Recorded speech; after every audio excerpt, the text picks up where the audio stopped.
12 जून 2025 की सुबह अहमदाबाद से लंदन की एक रूटीन फ्लाइट को नेशनल ट्रेजेडी में बदल दिया।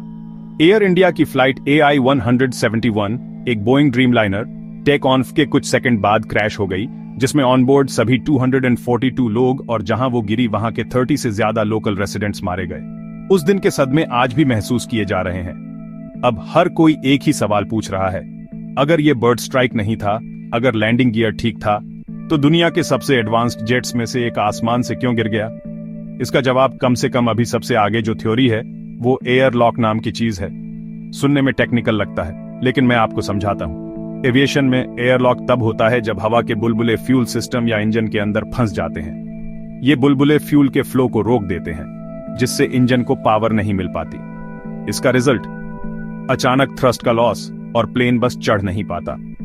फ्लाइट डेटा के मुताबिक AI-171 ने टेक ऑफ के कुछ ही सेकंड के अंदर एक डिस्ट्रेस कॉल मेडे मेडे मेडे जारी किया। इतनी तेजी से चीजें गलत हो गईं। कैप्टन स्टीव शीबनर सहित एविएशन एक्सपर्ट्स का कहना है कि एयर लॉक तब हो सकता है जब मेंटेनेंस के बाद फ्यूल लाइंस में हवा बची हो या अगर टैंक्स को अच्छी तरह से चेक न किया गया हो। और इस क्रैश में इमरजेंसी रैम एयर टर्बाइन, जिसे R8 कहते हैं, ऑटोमेटिकली डिप्लॉय हो गया।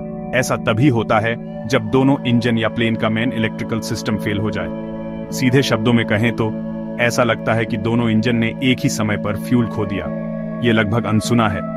ड्रीमलाइनर इंजीनियरिंग का एक अजूबा है।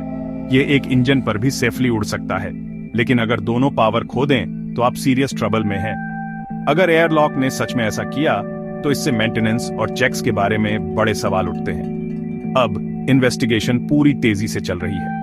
शुरुआती रिपोर्ट्स बर्ड स्ट्राइक्स या लैंडिंग गियर फेलियर को रूल आउट करती हैं। ब्लैक बॉक्स, जो फ्लाइट डेटा और कॉकपिट कन्वर्सेशंस को रिकॉर्ड करता है, डैमेज्ड है और एनालिसिस के लिए यूएस भेजा गया है। अमेरिकन और ब्रिटिश एक्सपर्ट्स भी शामिल हैं, क्योंकि विक्टिम्स में 53 ब्रिटिश सिटीजन्स थे।